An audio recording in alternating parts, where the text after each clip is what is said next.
दोस्तों, मैं रोहित कुमार एवनीशो की ओर से आपका स्वागत करता हूं।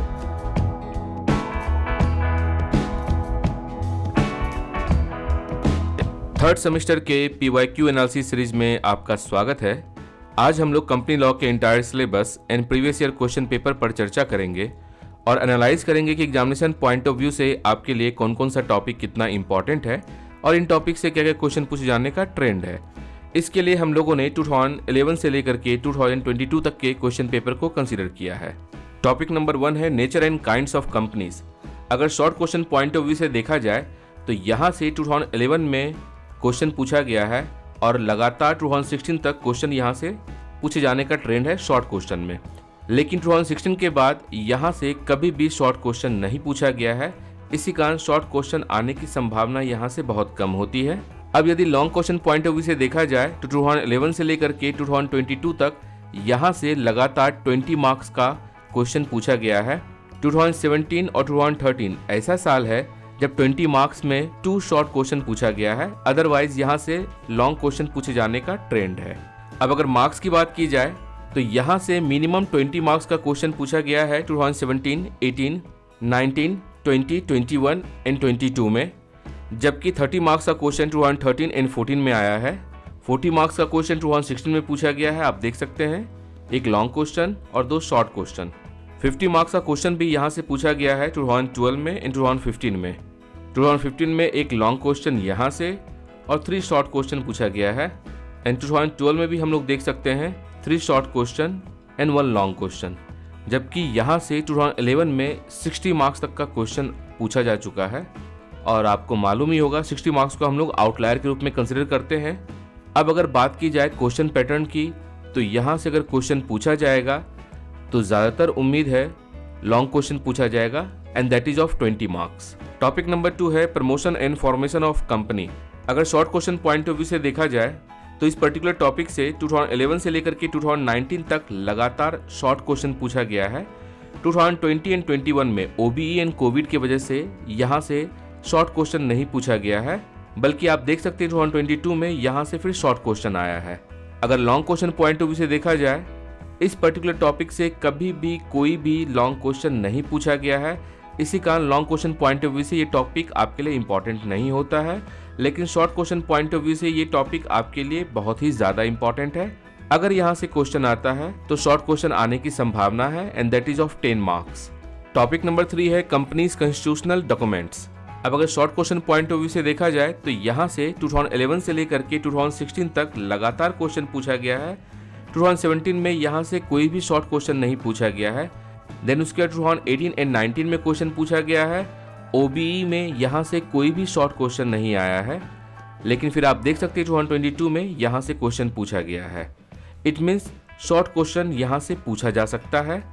अब अगर long question point of view से देखा जाए तो इस पर्टिकुलर टॉपिक में 2011 से लेकर के 2022 तक लगातार लॉन्ग क्वेश्चन पूछा गया है। केवल 2013 में आप देख सकते हैं 20 मार्क्स में 2 शॉर्ट क्वेश्चन पूछा गया है। अदरवाइज इस पर्टिकुलर टॉपिक से 20 मार्क्स का सिंगल लॉन्ग क्वेश्चन पूछे जाने का ट्रेंड है और साथ ही साथ यहाँ से शॉर्ट क्वेश्चन भी आ जाता है।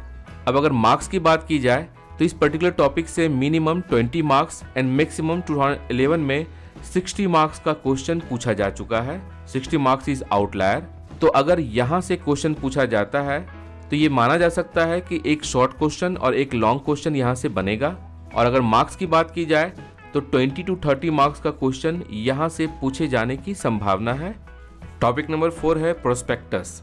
अगर short question point of view से देखा जाए तो यहाँ पर 2017 से लेकर के 2019 तक लगातार क्वेश्चन पूछा गया है। OBE की वजह से यहाँ से कोई भी शॉर्ट क्वेश्चन नहीं पूछा गया है 2020 एंड 21 में, लेकिन आप देख सकते हैं 2021 में यहाँ से एक लॉन्ग क्वेश्चन पूछा जा चुका है, जबकि 2022 में फिर यहाँ से शॉर्ट क्वेश्चन पूछा गया है। मार्क्स की बात की जाए तो यहाँ से minimum 10 marks and maximum 20 marks का क्वेश्चन पूछा जा चुका है। अगर इस पर्टिकुलर टॉपिक से कोई भी क्वेश्चन आता है तो ये आप मान के चलिए एक शॉर्ट क्वेश्चन पूछा जाएगा and that is of 10 marks. Topic number 5 है company share capital and debenture. इस पर्टिकुलर टॉपिक में अगर देखा जाए short question point of view से 2014, 16, 18, 19 एंड 22 यहाँ से क्वेश्चन पूछा गया है इट मीन्स क्वेश्चन पूछे जाने का यहाँ से ट्रेंड बहुत ही इरेगुलर है। यहाँ से कभी भी लॉन्ग क्वेश्चन नहीं पूछा गया है, तो लॉन्ग क्वेश्चन पूछे जाने की संभावना यहाँ से बिल्कुल भी नहीं बनती है। यदि अगर यहाँ से क्वेश्चन पूछा भी जाएगा तो that is short question of 10 marks. Topic number 6 है बोर्ड ऑफ डायरेक्टर्स। ये टॉपिक आपके लिए इंपॉर्टेंट होता है। अगर short question point of view से देखा जाए तो 2011 से लेकर के 2013 तक यहाँ लगातार क्वेश्चन आया है। 14 में यहाँ से क्वेश्चन नहीं पूछा गया है शॉर्ट क्वेश्चन में। 2015 में 16 में क्वेश्चन पूछा गया है। 17 और 18 में फिर क्वेश्चन नहीं पूछा गया है। 19 में पूछा गया है। 22 में क्वेश्चन नहीं पूछा गया है। It means short question point of view से ये टॉपिक बहुत ही इरेगुलर है। तो ऐसा हो सकता है कि यहाँ से शॉर्ट क्वेश्चन पूछा जाए भी और शॉर्ट क्वेश्चन ना भी पूछा जाए। तो आप ये मान के चलिए कि शॉर्ट क्वेश्चन यहाँ से आने की संभावना बहुत ही कम है। जबकि अगर long question point of view से अगर देखा जाए तो 2011 से लेकर के 2014 तक यहाँ लगातार लॉन्ग क्वेश्चन पूछा गया है। 15 में यहाँ से लॉन्ग क्वेश्चन नहीं पूछा गया है, जबकि आप देख सकते हैं 2015 में 2 शॉर्ट क्वेश्चन पूछा गया। इट मीन्स 20 मार्क्स का क्वेश्चन तो यहाँ से आया ही है। देन उसके बाद 2016 से लेकर के 2022 तक यहाँ से लगातार क्वेश्चन पूछे जाने का ट्रेंड रहा है। It means long question point of view से ये टॉपिक बहुत ही ज़्यादा इंपॉर्टेंट है। यदि एग्जाम में यहाँ से क्वेश्चन आता है तो आप मान के चलिए एक लॉन्ग क्वेश्चन आने की संभावना है and that is of 20 marks. Topic number 7 है जनरल मीटिंग्स। इस पर्टिकुलर टॉपिक में यदि हम लोग short question point of view से देखें तो 2015 से लेकर के 2018 तक यहाँ लगातार शॉर्ट क्वेश्चन पूछा गया है। 19 ऑनवर्ड्स 2022 से पहले यहाँ कोई भी शॉर्ट क्वेश्चन नहीं आया है। Short question point of view से ये टॉपिक इंपॉर्टेंट हो जाता है। संभावना है कि यहाँ से शॉर्ट क्वेश्चन आ जाए। अगर long question point of view से देखा जाए तो ये एक ऐसा टॉपिक है जहाँ से आज तक कोई भी लॉन्ग क्वेश्चन नहीं पूछा गया है। इट मीन्स यहाँ से लॉन्ग क्वेश्चन पूछे जाने की संभावना नहीं है। तो ये माना जा सकता है कि अगर इस पर्टिकुलर टॉपिक से कोई भी क्वेश्चन आता है वो शॉर्ट क्वेश्चन होगा and that is of 10 marks. Topic number 8 है prevention of operations and management. अगर इस पर्टिकुलर टॉपिक में हम लोग देखें तो पाते हैं short question point of view से केवल एक ही बार यहाँ से क्वेश्चन पूछा गया है। इसी कारण short question point of view से अगर देखा जाए तो ये टॉपिक आपके लिए बहुत ज़्यादा इंपॉर्टेंट नहीं होता है।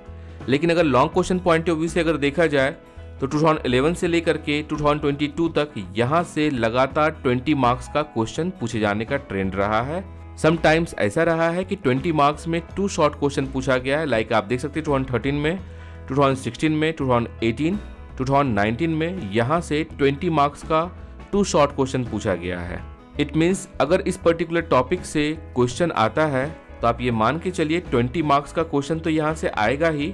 लॉन्ग क्वेश्चन भी हो सकता है या फिर 2 शॉर्ट क्वेश्चन यहाँ से पूछा जा सकता है। टॉपिक नंबर 9 है वाइंडिंग अप ऑफ कंपनी। अगर इस पर्टिकुलर टॉपिक में हम लोग देखें शॉर्ट क्वेश्चन केवल 2 ही बार पूछा गया है 2017 एंड 18 में। It means short question point of view से ये टॉपिक बहुत ज़्यादा इंपॉर्टेंट नहीं है। लेकिन अगर long question point of view से देखा जाए तो 2011 से लेकर के 2016 तक यहाँ से लगातार लॉन्ग क्वेश्चन आया है। जबकि 2017 और 18 यहाँ से कोई भी लॉन्ग क्वेश्चन नहीं पूछा गया है। बिकॉज आप देख सकते हैं 2017 एंड 18 में यहाँ से शॉर्ट क्वेश्चन पूछा जा चुका है। देन उसके बाद 19, 20 एंड 22 यहाँ से क्वेश्चन आया है। 2021 को छोड़ करके इस पर्टिकुलर टॉपिक से हर साल क्वेश्चन पूछे जाने का ट्रेंड है। अगर इस पर्टिकुलर टॉपिक से क्वेश्चन आता है तो आप ये मान के चलिए 20 मार्क्स का क्वेश्चन आ जाना चाहिए and that is long question. Topic number 10 है एजुकेटरी बॉडी। अगर इस पर्टिकुलर टॉपिक में हम लोग देखें तो पाते हैं 2016, देन 18, 19, 22 शॉर्ट क्वेश्चन पूछे जाने का जो ट्रेंड है बहुत ही इरेगुलर है। और अगर long question point of view से भी देखा जाए तो इस पर्टिकुलर टॉपिक में 2017 एंड 2020 में क्वेश्चन पूछा गया है। इट मीन्स अगर दोनों को मिला के देखा जाए तो 2017 से लेकर के 2022 तक यहाँ से लगातार क्वेश्चन पूछा गया है एक्सेप्ट 2021। इट मीन्स ये टॉपिक भी एग्जामिनेशन पॉइंट ऑफ व्यू से आपके लिए इम्पॉर्टेंट है। और इस पर्टिकुलर टॉपिक से यदि क्वेश्चन आता है तो ये माना जा सकता है कि शॉर्ट क्वेश्चन पूछा जाएगा and that is of 10 marks. जब इस टॉपिक के बारे में हम लोग चर्चा करेंगे तो फिर देखेंगे इस पर्टिकुलर टॉपिक से एक ही तरह का क्वेश्चन आता है, करना बहुत आसान होगा आपके लिए। टॉपिक नंबर 11 है corporate social responsibility and criminal liability. इस पर्टिकुलर टॉपिक में अगर देखा जाए short question point of view से तो 2014 से लेकर के 2019 तक यहाँ लगातार क्वेश्चन पूछा गया है। 2014 से पहले क्वेश्चन नहीं पूछा गया है बिकॉज 2013 में CSR को कंपनी लॉ में इनकॉर्पोरेट किया गया। इसी कारण इससे पहले यहाँ से क्वेश्चन नहीं पूछा गया है। केवल एक बार यहाँ से लॉन्ग क्वेश्चन पूछा गया है। इट मीन्स लॉन्ग क्वेश्चन पूछे जाने का ट्रेंड नहीं है। और जब हम लोग क्वेश्चन पेपर पर चर्चा करेंगे तो आप पाएंगे कि इस पर्टिकुलर टॉपिक से भी केवल एक ही तरह का क्वेश्चन पूछा जाता है। तो अगर बात की जाए नेचर ऑफ क्वेश्चन की, तो इस पर्टिकुलर टॉपिक से जो क्वेश्चन आएगा that is short question and that is of 10 marks. अब अगर हम लोग फाइनली ये बात करें कि short question point of view से आपके लिए कौन कौन सा टॉपिक इंपॉर्टेंट है, तो that is topic number 2, topic number 3, topic number 11। ये आपके लिए मोस्ट इंपॉर्टेंट टॉपिक है। तो उसका इंपॉर्टेंट टॉपिक आपके लिए होता है topic number 4, topic number 7 and topic number 10। Short question point of view से ये टॉपिक्स आपके लिए इंपॉर्टेंट है। अब अगर long question point of view से देखा जाए तो मोस्ट इंपॉर्टेंट टॉपिक आपके लिए होता है topic number 1, topic number 3, topic number 6 and topic number 8। जबकि अगर इंपॉर्टेंट टॉपिक के कैटेगरी में अगर रखा जाए तो टॉपिक नंबर 9 आपके लिए इंपॉर्टेंट है। इट मीन्स आप अगर केवल ये 5 टॉपिक अच्छे से करके चले जाएंगे, topic number 1, topic number 3, topic number 6, topic number 8, 9 and topic number 2, तो आप ये मान के चलिए कि 100 to 120 मार्क्स का क्वेश्चन यहाँ से अटेम्प्ट किया जा सकता है। अब इस वीडियो को आगे बढ़ाने से पहले मैं बताना चाहूंगा कि दोस्तों, इस तरह के वीडियो को बनाने में काफी समय, मेहनत और रिसोर्सेस लगता है। आप अपना वैल्यूएबल फीडबैक जरूर शेयर करें ताकि एबनिशियो टीम को प्रोत्साहन मिले तथा आपके द्वारा दिए गए फीडबैक पर काम करके और इन्फॉर्मेटिव वीडियोस आप तक लाया जा सके। Please like the video, subscribe the channel and share the video with needy one. अब हम लोग देखते हैं कि इन टॉपिक से क्या क्या क्वेश्चन पूछे जाने का ट्रेंड है। फर्स्ट टॉपिक है nature and kinds of companies. इसमें मेनली 3 टाइप्स ऑफ क्वेश्चन पूछा जाता है। फर्स्ट क्वेश्चन कंपनी को लेकर के होता है, जिसमें आपको बताना होता है कंपनी का मीनिंग, लिटरल मीनिंग क्या है, कॉमन पैरालाइंस में कैसे यूज किया जाता है, लीगल मीनिंग जो कि सबसेक्शन 2 ऑफ सेक्शन 2 में दिया हुआ है डेफिनेशन क्लॉज में, वहां से, एंड कुछ जस्टिस हैं like Salmond, martial, Lindley and हैनी। इन्होंने कंपनी को लेकर के क्या कहा है इसके बारे में आप जानकारी दे सकते हैं। उसके बाद इसमें क्वेश्चन पूछा जाता है difference between corporation and association, इन दोनों में डिफरेंस क्या होता है। देन उसके बाद अगर किसी कंपनी को कॉर्पोरेट किया गया है या किसी कंपनी का कॉर्पोरेशन हुआ है, उसका एडवांटेज क्या है, डिसएडवांटेज क्या है। जो भी गवर्नमेंट कंपनी होती है that is not instrument of state, इस तरह का क्वेश्चन इससे पूछा जाता है। सेकंड टाइप का क्वेश्चन होता है comparison between company and partnership को लेकर के, खास करके आपको बताना होता है इन दोनों के बीच में डिफरेंस क्या है। इसके अलावा company and limited liabilities partnership में डिफरेंस क्या है, काइंड्स ऑफ लिमिटेड लायबिलिटी क्या होता है, and salient feature of company bill 2012 जो कि अब कंपनी लॉ 2013 हो चुका है, इसका सेलियंट फीचर क्या है।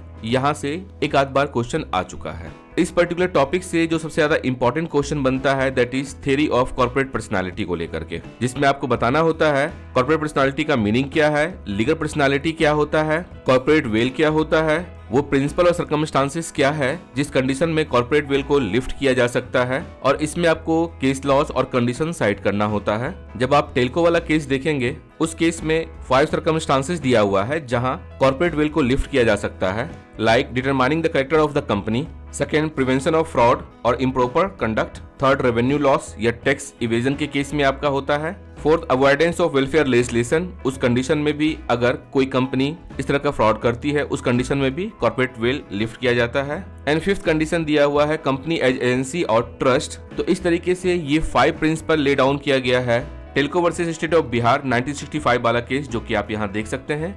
इस केस को आप जरूर देख करके जाएंगे, वहां से आपको पता चल जाएगा कि आखिर ये 5 कंडीशंस क्या है या प्रिंसिपल क्या है, किस सर्कमस्टांसेस में कॉर्पोरेट वेल लिफ्ट किया जा सकता है। यहाँ से डायरेक्ट क्वेश्चन आता है। देन उसके बाद क्वेश्चन इसमें आता है जब आप एक कंपनी को लीगल पर्सनालिटी मान रहे हैं तो क्या एक कंपनी को एज ए सिटीजन के रूप में कंसिडर किया जा सकता है। अगर किया जा सकता है तो कंडीशन क्या, अगर नहीं किया जा सकता है तो आपको कॉन्स्टिट्यूशनल प्रोविजन, कंपनी लॉ 2013 में दिए गए प्रोविजंस एंड केस लॉ के बेस पर अपने बात को स्टैब्लिश करना होगा कि एक कंपनी को सिटीजन के रूप में कंसिडर नहीं किया जा सकता है, ऑल्दो एक कंपनी को हम लोग लीगल पर्सनालिटी या कॉर्पोरेट पर्सनालिटी के रूप में कंसिडर करते हैं। उसके बाद इस पर एप्लीकेशन बेस्ड क्वेश्चन होता है जो हम लोग जब क्वेश्चन चर्चा करेंगे उसमें देखेंगे। फोर्थ टाइप का क्वेश्चन यहाँ पूछा जाता है काइंड्स ऑफ कंपनी में, खास करके मीनिंग एंड डिस्टिंग्विश कहा जाता है करने के लिए कि एक पब्लिक कंपनी और प्राइवेट कंपनी का मीनिंग क्या है और इसके बीच में डिस्टिंग्विश कैसे आप कर सकते हैं। 1 person company and 1 man company क्या दोनों सेम होता है, अगर अलग होता है तो किस बेस पर अलग होता है, उस पर क्वेश्चन आता है। और गवर्नमेंट कंपनीज क्या होती है इस पर क्वेश्चन पूछा जाता है। अगर गवर्नमेंट कंपनी के बारे में बात किया जाए तो लगभग यहाँ से 3 टाइम्स क्वेश्चन पूछा जा चुका है। 1% कंपनी को लेकर के भी 3 टाइम्स क्वेश्चन पूछा जा चुका है। प्राइवेट एंड पब्लिक कंपनी के बीच में डिफरेंस को लेकर के भी 2 टाइम्स क्वेश्चन पूछा जा चुका है। जबकि सर्कमस्टांसेस जिसमें कि कॉर्पोरेट वेल लिफ्ट किया जाता है, लगभग 5 टाइम्स यहाँ से क्वेश्चन पूछा जा चुका है। ये क्वेश्चन आप मान के चले आपके लिए इंपॉर्टेंट है इस पर्टिकुलर टॉपिक में। पहले हम लोग देख लेते हैं इसमें इंपॉर्टेंट केस लॉज आपके लिए कौन कौन सा है। Like first, Salomon versus Salomon company limited 1897। ये एक ऐसा केस है जिसमें फर्स्ट टाइम इस बात को एस्टेब्लिश किया गया था कि एक पर्सन और एक कंपनी दोनों ही सेपरेट लीगल पर्सनालिटी है। Street trading corporation versus CTO वाले केस में बात की गई थी कंपनी एज सिटीजन के बारे में कि क्या कंपनी सिटीजन हो सकती है या नहीं हो सकती है। टेल्को वाले केस में आप देखेंगे कॉर्पोरेट वेल को उठाने की बात की गई थी, लेकिन इसमें 5 प्रिंसिपल ले डाउन किया गया जिसके बेसिस पर ही कॉर्पोरेट वेल को उठाया जा सकता है और इस पर्टिकुलर केस में कॉर्पोरेट वेल लिफ्ट नहीं किया गया था। आरसी कूपर वाला केस बैंक नेशनलाइजेशन पर था जिसमें यह कहा गया था कि द शेयर होल्डर और directors can not move to the court for the protection of infringement of fundamental right of a company unless it is prove that bye इम्पल्स्ड action his rights also violated. It means एक company जो citizen नहीं हो सकती है उसके fundamental right के बारे में यहाँ बात नहीं की गई है, लेकिन यदि किसी कंपनी के लिए जो ऑर्डर दिया गया है अगर उस ऑर्डर से शेयर होल्डर और डायरेक्टर के फंडामेंटल राइट वायलेट्स हो रहे हैं तो उस कंडीशन में कॉर्पोरेट वेल लिफ्ट किया जा सकता है या फिर सिटीजनशिप की बात की जा सकती है या फंडामेंटल राइट की एस्टेब्लिशमेंट की बात की जा सकती है। बेनेट कोलमैन वाले केस में यह कहा गया था कि यदि कोई व्यक्ति या कोई शेयर होल्डर किसी कंपनी को ज्वाइन करता है उस कंडीशन में उसका फंडामेंटल राइट प्रोटेक्टेड रहेगा as a individual share holder के रूप में, because the reason of this is that share holders right are equally and necessary affected if the right of the company are affected. Diamond company वाला case ऐसा है जिसमें corporate veil को lift किया गया था ऑन द बेसिस ऑफ कि जो कंपनी है उसके नेचर को देखने के लिए क्या उसका नेचर फ्रेंडली नेचर का है या एनिमी नेचर का हो चुका है। ली वर्सेस ली फार्मिंग कंपनी एक बहुत ही इंपॉर्टेंट लैंडमार्क वर्डिक्ट है जिसमें आपको बताया गया था कि एक कंपनी और एक व्यक्ति इंडिविजुअल दोनों ही डिफरेंट होता है। It means company is separate legal personality then the person who is holding the company और the MD of the company. Sir Dinshaw Maneckji वाला केस जो है इसमें टैक्स इवेजन के बारे में बात की गई थी बिकॉज इसमें एसएससी ने इनकम को 4 पार्ट्स में डिवाइड कर दिया था ताकि टैक्स लायबिलिटी से बच सके, तो उस कंडीशन में कॉर्पोरेट वेल को लिफ्ट करने की बात हुई थी। मीनाक्षी मिल्स लिमिटेड वाला भी केस टैक्स इवेजन पर है जिस कंडीशन में कॉर्पोरेट वेल को लिफ्ट करने की बात की गई थी। Workman versus associated rubber industry limited वाले केस में avoiding the tax and welfare legislation को लेकर के बात की गई थी जिसके बेस पर कॉर्पोरेट वेल को लिफ्ट किया जा सकता है। जबकि गिलफोर्ड मोटर वाले केस में कॉर्पोरेट वेल को उठाने की बात की गई थी बिकॉज इस केस में company was being used as an instrument of fraud और इस कंडीशन में कॉर्पोरेट वेल को लिफ्ट किया जा सकता है। सुब्रा मुखर्जी वाले केस में भी कंपनी को एज इंस्ट्रूमेंट ऑफ फ्रॉड के रूप में यूज किया गया जिस कंडीशन में कॉर्पोरेट वेल को लिफ्ट करने की बात की गई थी। कपिला हिंगोरानी वाला केस गवर्नमेंट कंपनी को लेकर के है और ये बिहार का केस है जिसमें कोर्ट ने एक्नॉलेज किया था कि जो सिचुएशन हो रखा है कंपनी का in that condition the situation had to led severe financial distress, starvation, death and suicide among employees. तो इस कंडीशन में बात की गई थी कि a government company is not an instrument of state. तो इस तरीके से आप देख सकते हैं ये सारा केस। अब हम लोग चर्चा करते हैं इस पर पूछे गए क्वेश्चन के बारे में। 2016 में government company 1 company short note आ चुका है, government company 1 company short note आ चुका है। Distinguish between public company and private companies question पूछा जा चुका है। Discuss the advantage and disadvantage of incorporation of company, kinds of company, private and public company, advantages of corporate form association of business that is company के बारे में। What is difference between 1 man company and 1 person company question आ चुका है। 1 person company proposed by company bill 2009, government companies various kind of limited liabilities question आ चुका है। Write a short note on lifting of corporate veil question आ चुका है। 2022 में क्वेश्चन पूछा गया है once the company is legally incorporated it must be treated like any other independent person. Independent person से क्वेश्चन आ चुका है, इसका अपना राइट होता है, लायबिलिटीज होता है जो कि आपका सेक्शन 9 में दिया हुआ है, यहाँ से आप देख लेंगे। और टैक्स इवेजन को लेकर के कैसे कोर्ट कॉर्पोरेट वेल को लिफ्ट कर सकती है इस पर क्वेश्चन आया है जहां की आपको रेलिवेंट केस लॉ साइट करना होगा। 2021 में क्वेश्चन पूछा गया है जिसमें कंपनी के फंडामेंटल राइट्स के बारे में बात की जा रही है, तो क्या कंपनी सिटीजन है या नहीं है, इस पर यह क्वेश्चन है। आप इस क्वेश्चन को सही से आप करके जाएं। सेलेवन पर क्वेश्चन डायरेक्ट पूछा जाता है और बहुत इजी है। 2018 में क्वेश्चन कॉर्पोरेट वेल पर आया है, कैसे कॉर्पोरेट वेल लिफ्ट किया जा सकता है या नहीं किया जा सकता है। 2017 में आप देखिए ली वर्सेस ली पर यह क्वेश्चन पूछा गया है जिसमें कि सॉलमन वर्सेस सॉलमन कंपनी का प्रिंसिपल कैसे यूज होगा, यहाँ से क्वेश्चन है। देन उसका क्वेश्चन पूछा गया है a government company is not an instrumentality of state comment, जिसमें आपको Kapila Hingorani versus state of Bihar वाला केस साइट करना है। Critically examine the theory of corporate personality, define the concept of corporate personality, concept of corporate personality और किस condition में corporate veil को lift किया जाएगा। सलोमन वर्सेस सलोमन का केस डायरेक्ट क्वेश्चन आ चुका है। Send feature of company bill 2012 question आ चुका है। Theory of corporate entity laid down in Salomon versus Salomon case direct आ चुका है क्वेश्चन।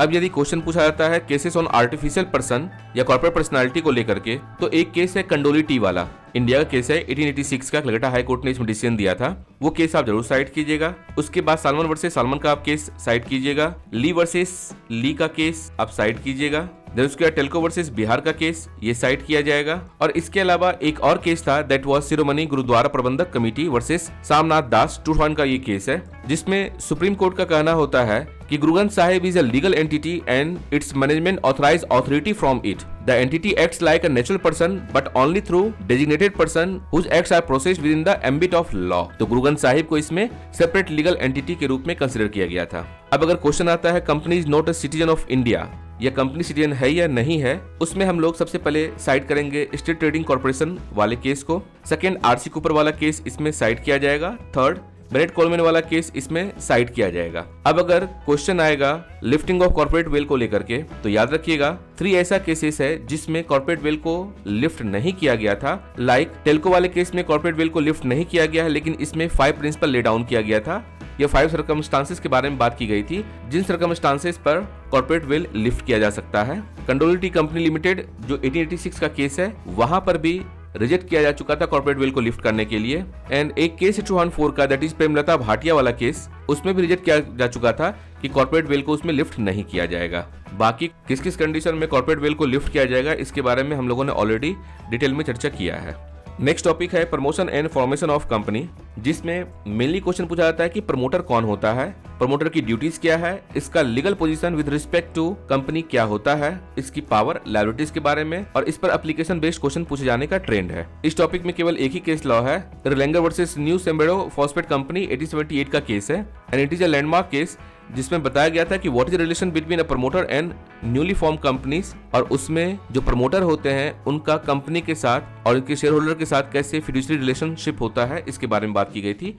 और इस पर एप्लीकेशन बेस्ड क्वेश्चन पूछा जाता है। जैसे 2022 में आप देख सकते हैं क्वेश्चन रिलेंगर वाले केस पर ही है। 2019 में आप देख सकते हैं क्वेश्चन पूछा गया है how and to whom disclosure of the interest to be made by the promoters. 2018 में रिलेंगर वाले केस पर एप्लीकेशन बेस्ड क्वेश्चन पूछा गया है। देन आप देख सकते हैं क्वेश्चन पूछा गया what do you mean by promoter of a company, explain his legal position in relation to the company he promotes. Promoter कौन होता है इस पर क्वेश्चन पूछा जा चुका है। Now brief position and duties of promoters of a company with reference to Erlanger वाला जो केस है उस पर discuss the position and duty of the promoter, short note on promoter, how and to whom promoter should make disclosure of their interest, Erlanger वाले case पर है। Define the term promoter and explain how and to whom disclosure to be made by promoters who sell their own property to the company floated by them। ये भी रिलेंगर वाले case पर dependent है। आप देख सकते हैं इस पर्टिकुलर टॉपिक से कोई भी लॉन्ग क्वेश्चन नहीं आया है।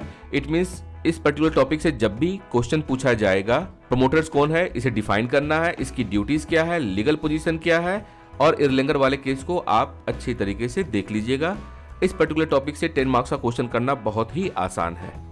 टॉपिक नंबर 3 है कंपनीज कॉन्स्टिट्यूशनल डॉक्यूमेंट। ये टॉपिक आपके लिए बहुत ज्यादा इंपॉर्टेंट टॉपिक है और इससे 5 टाइप्स का क्वेश्चन पूछे जाने का ट्रेंड है। फर्स्ट, जब बात हम लोग करते हैं कॉन्स्टिट्यूशनल डॉक्यूमेंट का तो 2 तरह का होता है। फर्स्ट आपका होता है MOA that is memorandum of association and second होता है AOA that is article of association. Memorandum of association के बारे में सेक्शन 4 में दिया हुआ है और आर्टिकल ऑफ एसोसिएशन के बारे में सेक्शन 5 में दिया हुआ है। तो इसमें से जो क्वेश्चन बनता है फर्स्ट, इसका मीनिंग क्या है, जिसमें कि आपको सेक्शन साइड करना होता है, और किसी कंपनी को फॉर्म करने के लिए एक एसेंशियल कंडीशन है, इस पर क्वेश्चन आता है। इसमें जो कंटेंट लिखा गया है क्या उसे अल्टर किया जा सकता है, इस पर भी क्वेश्चन आता है। इफेक्ट क्या होता है MOA का और AOA का, और साथ ही साथ इस पर एप्लीकेशन बेस्ड क्वेश्चन पूछे जाने का ट्रेंड है। सेकंड टाइप का क्वेश्चन जो इसमें बनता है that is doctrine of ultra wires पर। वायर्स क्या होता है जो आपके डॉक्यूमेंट में दिया हुआ है कॉन्स्टिट्यूशनल डॉक्यूमेंट में, और अल्ट्रा वायर्स क्या है अगर आप उससे एक्स्ट्रा कुछ परफॉर्म कर रहे हैं या कुछ उससे अलग करना चाहते हैं, वो अल्ट्रा वायर्स हो जाता है कंपनी के सेंस में। तो इसमें आपको अल्ट्रा वायर्स के मीनिंग को बताना होता है, इसकी यूटिलिटी के बारे में बात की जाती है, कॉन्सिक्वेंसेस क्या होगा यदि किसी भी तरह का अल्ट्रा वायर ट्रांजेक्शन होता है, अल्ट्रा वायर्स का एडवांटेज क्या है, डिसएडवांटेज क्या है, क्या ये डॉक्ट्रिन अब आउटडेटेड हो चुका है, डेट हो चुका है, ये स्टिल रेलिवेंट है, इस पर क्वेश्चन पूछे जाने का ट्रेंड है। करंट सिनेरियो क्या है अल्ट्रा वायर्स का, इंडिया के कॉन्टेक्स्ट में और अदर कंट्री के कॉन्टेक्स्ट में, और साथ ही साथ इस पर एप्लीकेशन बेस्ड क्वेश्चन पूछाने का ट्रेंड है। थर्ड टाइप का क्वेश्चन होता है डॉक्ट्रिन ऑफ इंडोर मैनेजमेंट को लेकर के, कि ये डॉक्ट्रिन होता क्या है, इसे आपको एक्सप्लेन करना होता है। इसके एप्लीकेशन के डिफेंस में क्या है, सर्कमस्टांसेस क्या है, इसके बारे में क्वेश्चन पूछा जाता है। इस पर्टिकुलर डॉक्ट्रिन को लेकर जो रूल्स ले डाउन किया गया है रॉयल ब्रिटिश वाले केस में, वहां से क्वेश्चन आता है। फोर्थ टाइप का क्वेश्चन होता है कंस्ट्रक्टिव नोटिस को लेकर के, कि आखिर इसका मीनिंग क्या है, कॉन्सेप्ट क्या है, कंपैरिजन करना होता है doctrine of indoors management and constructive notice के बीच में। और फिर क्वेश्चन पूछे जाने का ट्रेंड है कि जो डॉक्ट्रिन ऑफ इंडोर्स मैनेजमेंट है, कंस्ट्रक्टिव नोटिस उसका एक्सेप्शन है या उसके अपोज में है। साथ ही साथ इस पर एप्लीकेशन बेस्ड क्वेश्चन पूछे जाने का ट्रेंड है। फिफ्थ टाइप का क्वेश्चन सेक्शन 12 एंड 13 को मिलाकर के बनता है, जिसमें पूछा जाता है ट्रांसफर ऑफ रजिस्टर्ड ऑफिस को ट्रांसफर करने का प्रोसीजर क्या है, और अगर ये shifting with in the state होता है तो किस तरह से सेक्शन 12 अट्रैक्ट होता है। अगर किसी वन रजिस्ट्रार से सेकंड रजिस्ट्रार के पास अगर ये जा रहा है तो फिर कैसे इसका प्रोसीजर होगा। अगर ये वन स्टेट से अनदर स्टेट में अगर जा रहा है तो फिर प्रोसीजर क्या होगा और इसमें डिफिकल्टीज क्या है, इस पर क्वेश्चन पूछा जाता है। अब एक बार हम लोग इसके इंपॉर्टेंट केस लॉ को देख लेते हैं। एसबरी रेलवे कैरेज वाला जो केस है ये बहुत ही ज्यादा इंपॉर्टेंट है आपके लिए, क्योंकि इस पर्टिकुलर केस से sometimes direct application based question पूछा जाता है। ये डॉक्ट्रिन ऑफ अल्ट्रा वायर्स पर है, और इस पर्टिकुलर केस में इस डॉक्ट्रिन के लिए जो प्रिंसिपल ले डाउन किया गया है कि आखिर किस बेसिस पर कहा जाएगा ये अल्ट्रा वायर्स है। कॉटमैन वाला केस भी अल्ट्रा वायर्स पर है। बिफोर्टे लिमिटेड वाला केस ये भी अल्ट्रा वायर्स पर है। बेल हाउस वाला केस लीज एग्रीमेंट पर है, जिसमें इंटरप्रिटेशन के बारे में बात की गई थी। Introduction limited versus provincial bank limited 1969 का केस, इस वाले केस में बात की गई थी। If the company does anything that is not authorised by the memorandum of association और is not incidental to the main object provided by the memorandum, then such a doing of the company will be held ultra vires of the memorandum of the company and any contract based on such a doing will also be held ultra vires. It means इस case में आप देखेंगे consequences of ultra wires transaction, कि अगर उस case में कोई भी कॉन्ट्रैक्ट होता है तो क्या वो अल्ट्रा वायर्स होगा। आंसर है यस, और वो आपका इसी केस से होगा। Lakshman Swami Mudaliar versus life insurance corporation वाला केस जो है, इसमें सुप्रीम कोर्ट ने कहा था the doctrine of ultra vires was no longer applicable to the companies incorporated under the Indian companies act 1956, और इसी केस में कोर्ट ने कहा था the doctrine had become obsolete and was no longer relevant in the modern time. तो यदि आपके पास question आता है कि क्या अल्ट्रा वायर्स जो है आउटडेटेड हो गया है, डेड हो गया है, स्टिल रेलिवेंट है, वहां पर आप इस केस को जरूर साइड करेंगे। डॉक्ट्रिन ऑफ इंडोर्स मैनेजमेंट में भी 4 केसेस है। रॉयल ब्रिटिश बैंक ये बहुत ही ज्यादा इंपॉर्टेंट केस है, और आप देखेंगे यहाँ से डायरेक्ट क्वेश्चन पूछा जाता है, तो आपको इंडोर मैनेजमेंट का क्या कॉन्सेप्ट है ये मालूम होना चाहिए, और इस केस को आप जरूर पढ़ के जाएं। चलिए अब हम लोग इसके क्वेश्चन को देखते हैं। First, compare the doctrine of indoors management and doctrine of constructive notice. Rule of doctrine of indoors management is suppose to that of the rule of the constructive notice. Benefit of doctrine of indoors management is not available under certain circumstances. Question पूछा गया है। Now doctrine of indoors management is an exception to the rule of constructive notice. Define the doctrine of indoors management in reference to the rule laid down in Royal British Bank. Royal British Bank वाला आप देखेंगे बहुत जगह question पूछा गया है। 2014 में भी आप देखिए रॉयल ब्रिटिश बैंक से डायरेक्ट क्वेश्चन पूछा गया है। 13 में भी रॉयल ब्रिटिश बैंक से डायरेक्ट क्वेश्चन पूछा गया है। फिर आप क्वेश्चन देखिए डॉक्ट्रिन ऑफ इंडोर्स मैनेजमेंट से क्वेश्चन आ चुका है। मेमोरेंडम ऑफ एसोसिएशन से 2013 के बाद से डायरेक्ट क्वेश्चन नहीं पूछा गया है। कंस्ट्रक्टिव नोटिस क्या है, रॉयल ब्रिटिश बैंक का question. Procedure for shifting a registered office from jurisdiction of one registrar of companies to that of another registrar within the same state. Then आप देख सकते हैं क्वेश्चन पूछा गया है शिफ्ट करना है एक स्टेट से दूसरे स्टेट में, उस पर क्वेश्चन है। 2022 में एसबडी पर क्वेश्चन पूछा गया है, डायरेक्ट एप्लीकेशन बेस्ड क्वेश्चन। 21 में भी 20 में भी आप देख सकते हैं अल्ट्रा वायर्स पर क्वेश्चन आ चुका है। 2019 में भी अल्ट्रा वायर्स पर एप्लीकेशन बेस्ड क्वेश्चन आ चुका है। और फिर अल्ट्रा वायर्स पे देखिए क्वेश्चन पूछा जा चुका है कि doctrine is an unnecessary restraint on the freedom of operation of companies and has many times caused hardship to third parties. 18 में भी आप देख सकते हैं अल्ट्रा वायर्स पे क्वेश्चन आया है एप्लीकेशन बेस्ड। 17 में भी अल्ट्रा वायर्स पर एप्लीकेशन बेस्ड क्वेश्चन आ चुका है। 16 में पूछा गया है the doctrine of ultra wires still relevant, और इंडिया एंड यूनाइटेड किंगडम के कॉन्टेक्स्ट में एक्सप्लेन करने के लिए कहा गया है। 2015 में आप देख सकते हैं एसबरी पर डायरेक्ट क्वेश्चन आ चुका है, that is again ultra vires. Ashbury railway carriage ultra vires, क्या एमओए के कंटेंट को अल्टर किया जा सकता है, इस पर क्वेश्चन पूछा जा चुका है। एसबरी पर डायरेक्ट क्वेश्चन है अल्ट्रा वायर्स। अल्ट्रा वायर्स पे फिर आप क्वेश्चन देख सकते हैं, अल्ट्रा वायर्स पे फिर क्वेश्चन देख सकते हैं। इट मींस अल्ट्रा वायर्स आपके लिए बहुत ही ज्यादा इंपॉर्टेंट है। इंडोर्स मैनेजमेंट भी आप देख करके जाए, बिकॉज 2022 में दोनों से ही क्वेश्चन पूछा गया है, 2021 में भी क्वेश्चन पूछा गया है, तो यहाँ से करना आपके लिए आसान होगा, आप आराम से कर सकते हैं।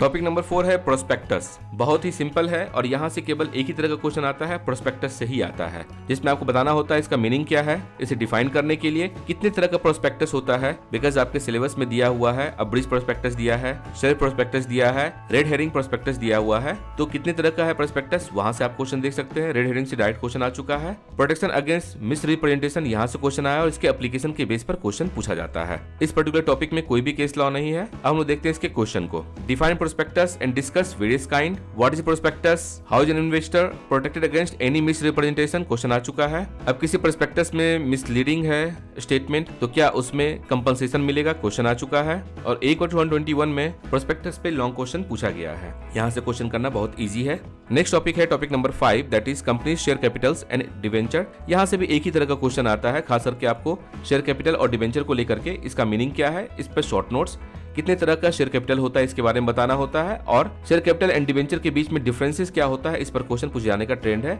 इस पर्टिकुलर टॉपिक पर भी कोई केस लॉ नहीं है, करना बहुत आसान है। आपको सेक्शन मालूम होना चाहिए। शेयर कैपिटल के लिए आपको सब सेक्शन 84 ऑफ सेक्शन 2 आपको देखना होगा, साथ ही साथ आपको सेक्शन 43 भी आपको देखना होगा। डिवेंचर के लिए सब सेक्शन 30 ऑफ सेक्शन 2 देखना होगा और साथ ही साथ सेक्शन 44 देखना होगा। यहाँ से आपका काम हो जाएगा। चलिए अब इसकी क्वेश्चन को देखते हैं।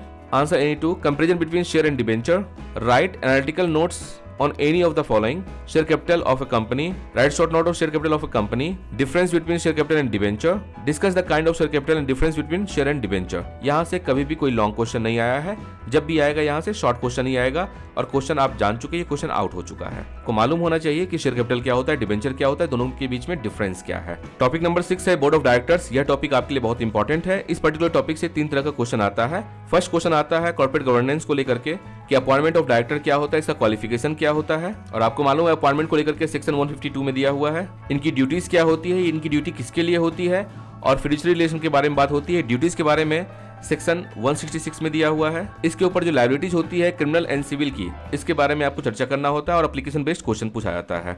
सेकंड टाइप का question directors identification number, that is डिन पर होता है।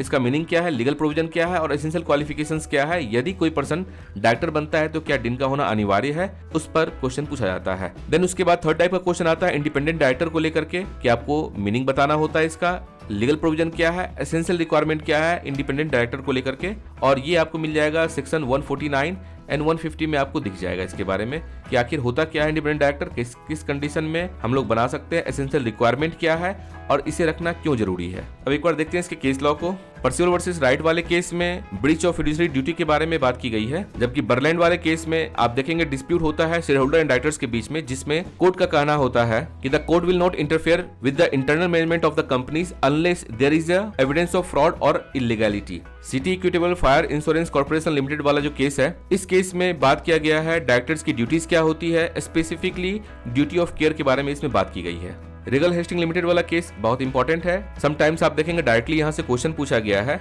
जिसमें होल्डिंग कंपनी और सब्सिडी कंपनी दोनों को थर्ड पार्टी को बेच दिया जाता है, जिसमें काफी प्रॉफिट होता है, और यहाँ पर बात होता है कि डायरेक्टर्स, और यहाँ पर डायरेक्टर्स के ऊपर क्वेश्चन मार्क किया जाता है उसके फिड्यूशियरी ड्यूटी को लेकर के, एंड हाउस ऑफ लॉर्ड्स इसमें डिसीजन देते हैं कि directors were liable to account to the company for the profit, जो कि उनको हुआ है होल्डिंग एंड सब्सिडी कंपनी को थर्ड पार्टी को बेचने के बाद। इंडस्ट्रियल डेवलपमेंट कंसल्टेंट कंपनी जो है, इसमें बात की गई है fiduciary duty of an agent के बारे में। Standard Chartered bank versus Pakistan national shipping company वाला case negligent representation and conspiracy पर है। आइए हम लोग इसके क्वेश्चन को देखते हैं। फर्स्ट क्वेश्चन, इंडिपेंडेंट डायरेक्टर पर आपको एनालिटिकल नोट्स लिखना है। सेकेंड आप देख सकते हैं फिर इंडिपेंडेंट डायरेक्टर पर क्वेश्चन है, explain the duties of director in the context of utmost good faith.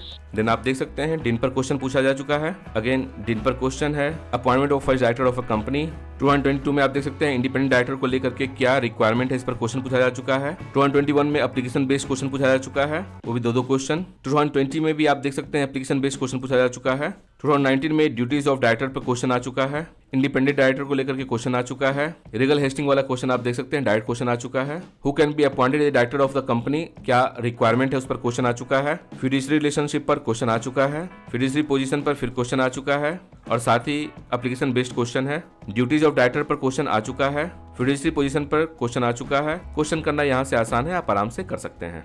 Next topic है topic number 7 that is meeting. इसमें एक ही तरह का क्वेश्चन आता है लाइक टाइप्स ऑफ मीटिंग क्या होता है। आपको मालूम है सेक्शन 96 में दिया हुआ है एजीएम के बारे में that is annual general meeting and section 100 में दिया हुआ है ईजीएम के बारे में that is extraordinary general meeting. यहाँ से क्वेश्चन आता है कि आखिर ये दोनों होता क्या है, इसका एसेंशियल कंडीशन क्या है for a valid meeting, procedure क्या है ईजीएम के लिए, एजीएम एंड ईजीएम के बीच में डिफरेंसेस क्या होता है, इस पर क्वेश्चन पूछा जाता है और साथ ही साथ इस पर एप्लीकेशन बेस्ड क्वेश्चन पूछे जाने का ट्रेंड है। चलिए हम लोग देखते हैं इसके क्वेश्चन को। फर्स्ट देख सकते हैं काइंड्स ऑफ मीटिंग के बारे में क्वेश्चन पूछा गया है 2022 में। 18 में एक्स्ट्राऑर्डिनरी जनरल मीटिंग जो है इसके बारे में क्वेश्चन पूछा गया है। 2017 में एप्लीकेशन बेस्ड क्वेश्चन पूछा गया है बिकॉज एक रेजोल्यूशन पास होना था जनरल मीटिंग में और कोई भी रेजोल्यूशन पास नहीं होता है उस कंडीशन में यदि किसी भी तरह का मनी बोरो किया जाता है तो क्या कंपनी लायबल होगा पे करने के लिए, रीपे करने के लिए, इस पर क्वेश्चन पूछा जा चुका है। देन साथ ही साथ क्वेश्चन पूछा गया है कि एक ईजीएम कंडक्ट करना है, इसके लिए एसेंशियल कंडीशंस क्या है, इसका प्रोसीजर क्या है, इस पर क्वेश्चन आया हुआ है। फिर आप देख सकते हैं ईजीएम पर क्वेश्चन पूछा जा चुका है। देन इंपॉर्टेंस ऑफ एजीएम पर क्वेश्चन आ चुका है और यहाँ से कभी भी कोई भी लॉन्ग क्वेश्चन नहीं पूछा गया और ना ही कोई केस लॉ है। यहाँ से क्वेश्चन करना बहुत ईजी है बिकॉज आपको केवल एजीएम और ईजीएम इस पर अपना नोट्स तैयार करना है, कोई केस लॉ नहीं है, केवल आपका प्रोविजन दिया हुआ है that is under section 96 and section 100।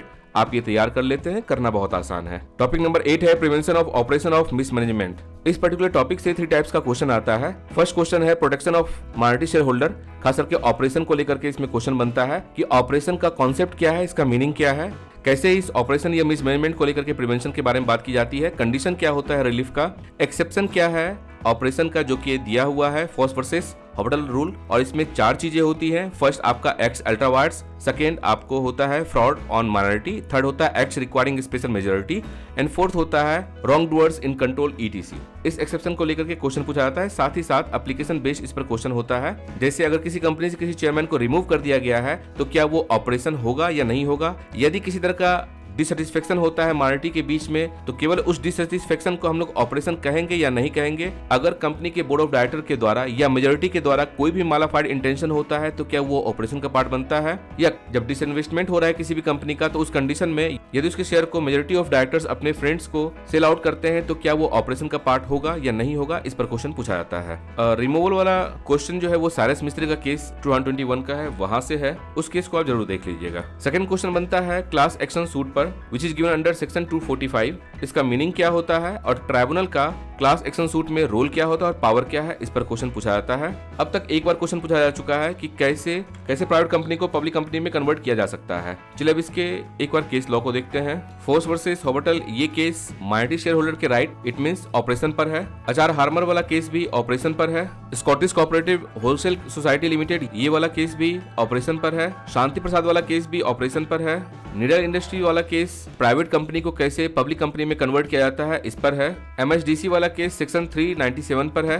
TCS वाला case mismanagement operation and unfair prejudice पर है, जिसमें right of minority share holder के बारे में बात की गई है। चलिए इसे क्वेश्चन को देखते हैं। फर्स्ट 115 में क्वेश्चन पूछा गया है क्लास एक्शन सूट पर that is given under section 245, discuss the rule let down in Foss versus Harbottle. इसमें आपको जो रूल्स दिया गया है उस पर क्वेश्चन पूछा गया है। केडीएमसी वाले केस पर भी एप्लीकेशन बेस्ड क्वेश्चन पूछा गया है।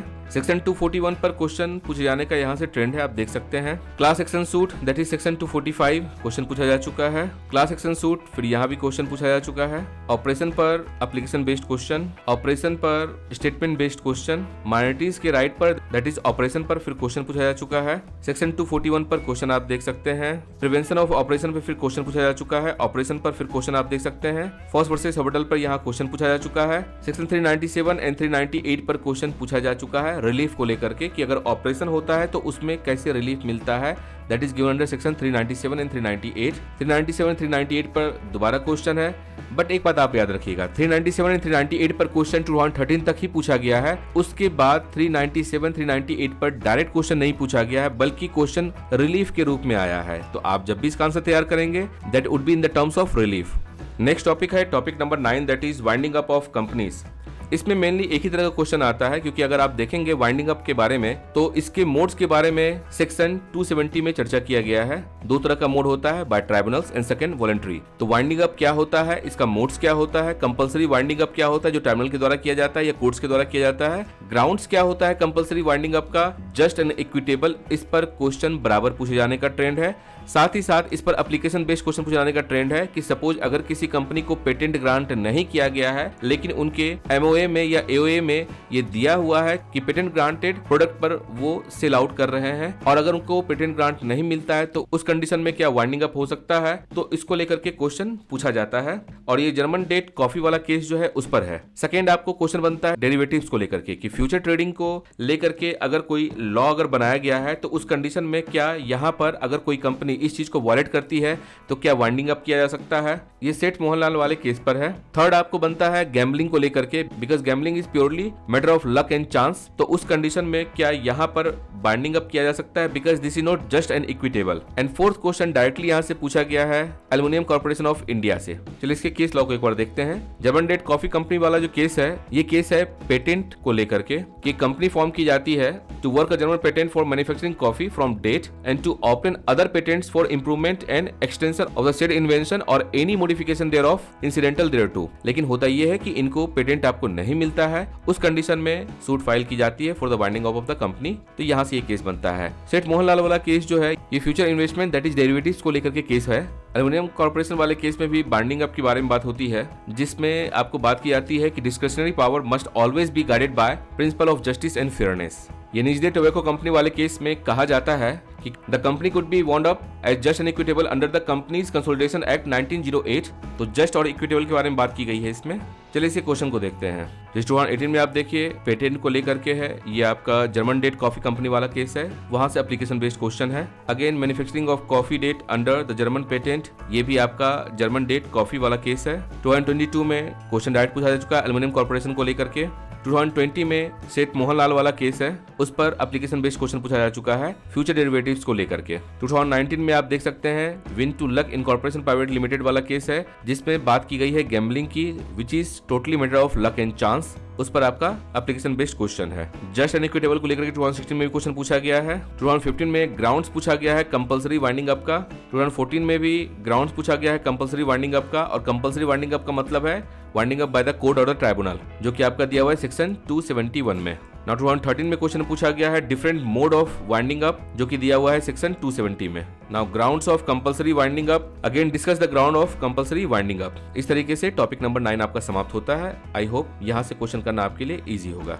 टॉपिक नंबर 10 है एडजुकेटरी बॉडी, जिसमें एक ही तरह का क्वेश्चन आता है, शॉर्ट नोट होता है एनसीएलटी पर, that is national company law tribunal. And adjudicatory body क्या होता है अंडर कंपनी लॉ, इसके बारे में क्वेश्चन पूछा जाता है। साथ ही साथ एप्लीकेशन बेस्ड क्वेश्चन यहाँ से पूछा जाता है। इस पर्टिकुलर टॉपिक में सबसे इंपॉर्टेंट केस है मद्रास बार एसोसिएशन वाला, जिसमें सेपरेशन ऑफ पावर के बारे में बात की गई है and power of national company law tribunal के बारे में इसमें चर्चा किया गया है लेंथ एंड ब्रेथ में। इस केस को आप जरूर देख करके जाएंगे। चलो इसमें क्वेश्चन देखते हैं। फर्स्ट क्वेश्चन आपको है discuss the facts and the issue of Madras bar association. 2022 में क्वेश्चन पूछा गया है। 19 में अगेन एडजुकेटरी बॉडी क्या होता है, इस पे क्वेश्चन आया है। 18 में अगेन मद्रास बार एसोसिएशन पे क्वेश्चन आ चुका है। 16 में आप देख सकते हैं नेशनल कंपनी लॉ ट्राइब्यूनल पे क्वेश्चन आ चुका है। अगर लॉन्ग क्वेश्चन के बारे में बात की जाए 2020 में आप देख सकते हैं जो क्वेश्चन पूछा गया है, इसमें मद्रास बार एसोसिएशन वाला ही क्वेश्चन पूछा गया है एप्लीकेशन के रूप में। 17 में भी यहाँ से मद्रास बार एसोसिएशन का क्वेश्चन पूछा गया है। It means Madras bar association वाला क्वेश्चन आपके लिए बहुत इंपॉर्टेंट है। इस केस को आप जरूर देख करके जाइएगा। नेक्स्ट टॉपिक है topic number 11, that is corporate social responsibility, CSR जिसे बोला जाता है। यहाँ से भी एक ही तरह का क्वेश्चन आता है। फर्स्ट इसके मीनिंग को लेकर के, सेकंड इसके इवोल्यूशन को लेकर के, बिकॉज सीएसआर इंडिजिनस है, इंडिया में ही इसका जन्म हुआ है। इसका लीगल प्रोविजन क्या है, that is given under section 135।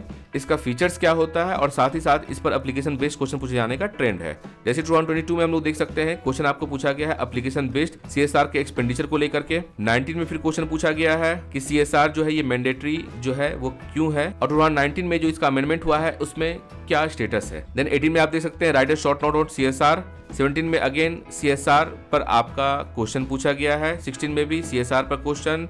2015 में भी आप देख सकते हैं सीएसआर पर शॉर्ट नोट पूछा गया है। 14 में सीएसआर पर शॉर्ट नोट पूछा गया है। इट मींस जब भी क्वेश्चन आपसे आएगा सीएसआर पे शॉर्ट नोट्स एंड इसके फीचर को लेकर के ही क्वेश्चन आएगा, तो आप सेक्शन 135 अच्छे से करके आप जाइएगा। और सबसे बड़ी बात है इस पर्टिकुलर टॉपिक में कोई भी केस लॉ नहीं है, 10 मार्क्स यहाँ से लाना बहुत ही इजी है। और इस प्रकार से कंपनी लॉ का PYQ एनालिसिस डिस्कशन समाप्त होता है। आई होप ये वीडियो आपके लिए फ्रूटफुल रहा होगा। See you in the next video. Have a nice time. दोस्तों, इस तरह के वीडियो को बनाने में काफी समय, मेहनत और रिसोर्सेस लगता है। आप अपना वैल्यूएबल फीडबैक जरूर शेयर करें ताकि एबनिशियो टीम को प्रोत्साहन मिले तथा आपके द्वारा दिए गए फीडबैक पर काम करके और इन्फॉर्मेटिव वीडियोस आप तक लाया जा सके। यदि आपको यह वीडियो पसंद आया हो तो please like the video, subscribe the channel and share the video with needy one. Thank you for watching videos. Thanks a lot.